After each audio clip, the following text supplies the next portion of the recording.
بسم الله الرحمن الرحیم. سلامونه ټولو محصلینو ته او همدارنګه د انکشافي ارواپوهنې مینوالو ته خدای دې وکړي چې جوړ او روغ اوسئ. د نن ورځې د درس موضوع ده له زیږون څخه مخکې پر وده اغېزمن لاملونه. دوستانو، د جنۍ طبیعي وده د مور د بدني، عاطفي، اروايي وضعیت سره مستقیم ارتباط لري. نو دغه عوامل په دوه ډوله دي: وراثتي عوامل او چاپریالي عوامل. وراثت موږ په تېرو درسو کې هم ولوستل چې هغه ژنتیکي یا زیستي ځانګړتیاوې چې د مور او پلار څخه اولادونو ته د ژوند په قالب کې انتقالېږي. نو موږ په اسانۍ سره کولی شو چې دغه وراثتي عوامل وپېژنو. د بېلګې په ډول باندې که چیرې یو داسې څوک وي چې دغه د سترګو رنګ تور وي، د یو داسې ښځې سره واده وکړي چې دغه د سترګو رنګ شین وي، کله چې دوی د ماشومانو خاوندان شي نو اکثره ماشومان د تورو سترګو خاوندان وي، ځکه چې د تور ژن رنګ چې ده هغه په د شین ژن رنګ والا باندې اغیزه کوي. نو همدارنګه نور هم عوامل شته چې د کروموزومونو د غیر طبیعي والي یو بل عامل ده چې په وده کې مشکلات رامنځته کوي. د دغه جملې څخه یو ډاون سنډروم ده چې د کروموزومونو د ګډوډۍ څخه منځته راځي، چې دغه دوه ډوله ده. یو هغه ده چې 95 سلنه جوړوي چې د مور د ډېر عمر څخه منځته راځي، او همدارنګه د تخمدانونو د غیر طبیعي والي څخه، او همدارنګه دوم ډول 15 سلنه جوړوي چې د 200 یا 15 جوړه کروموزومونو د ګډوډۍ څخه منځته راځي، چې په دې کې هغه ډېرې ځوانې میندې ښکېلې دي چې کله چې دوی ماشومان راوړي دې دنیا ته، دا هغه منګولیزم یا منګول ډول ماشومان دي. دا هغه ډول ماشومان چې دي د دوی د سترګې ګردې دي، یو بل ته نږدې دي، قد ټیټ ده او وزن هم کم ده، او پوزې پلنه ده معمولا.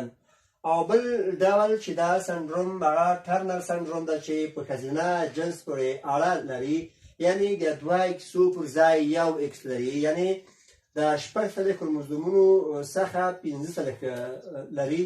نو د دغه ډول سنډروم والا د تخمدان وده نیمګړې وي، میاشتنۍ عادت یې نشته، د جنسي اړخه شنډې وي، همدارنګه څېره یې هم د ماشومانو په څېر ده.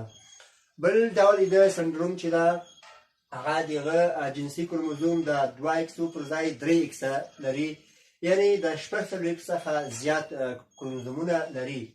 نو دا سنډروم والا کولی شي چې سالم ماشومان د دنیا ته راوړي چې معمولا کوم مشکل نه لري. بل کلاین فلټر سنډروم ده چې پر نارینه جنس پورې اړه لري، یعنې دا یو ډول 2 اکسه یو وای، او بل ډول اکس 2 وای لري چې 6 اکس څخه کروموزومونه زیات وي، 20 وي.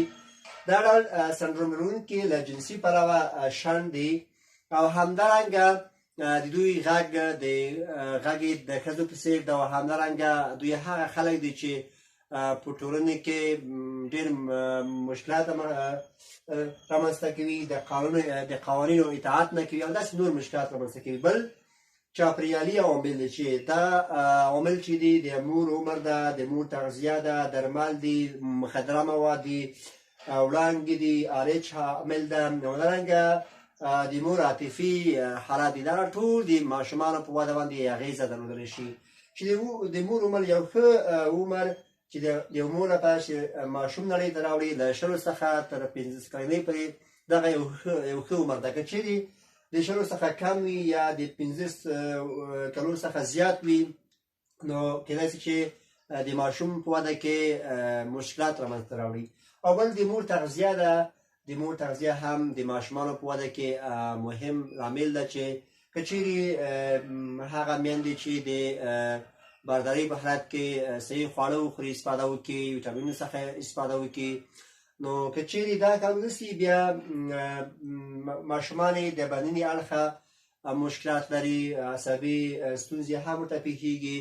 بل عامل چې ده هغه درمل دي، یعنې هغه میندې چې د باردارۍ په حالت کې د ډاکټر د مشورې څخه پرته درمل استفاده کوي، نو دوی د ماشومانو په وده باندې اغیزه لري. همدارنګه مخدره مواد چې مخدره مواد هم مستقیم ډول باندې اغیزه درلودلی شي، چې دغه جملو څخه سګرټ ده، یعنې هغه میندې چې سګرټ څکوي د ماشومانو په وده کې خنډ رامنځته کوي، حتی د ماشومانو د مرګ سبب کیږي، کمخونی کیږي، تبه لري، د زړه ضربانې زیاتیږي او داسې نور مشکلات منځته راوړي.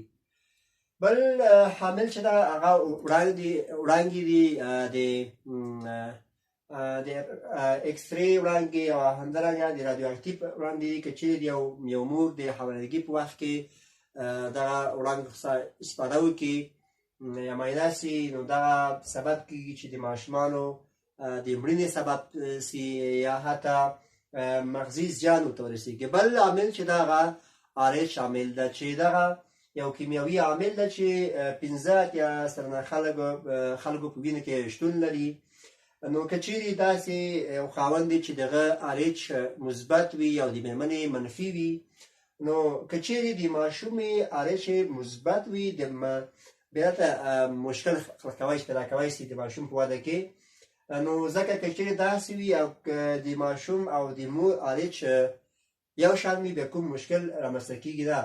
نو که چیرې مختلف وي، بیا ماشوم په آینه کې د مور په ګېډه کې سبب یې کمخوني کېږي، مغزي فلج رامنځته کېږي، ژړی رامنځته کېږي. او بل لامل چې ده هغه د مور عاطفي حالت دی، دا هم د باردارې مور ډېر تاثیر کوي دغه په حالت باندې، حتی دغه په ماشوم باندې، لکه کینه، غوسه، ډار، اضطراب او استرس. دغه ټول عوامل دي چې د ماشوم په وده باندې مستقیم ډول باندې اغیزه درلودلی شي. دا و د نن ورځې درس. مننه د ټولو دوستانو څخه.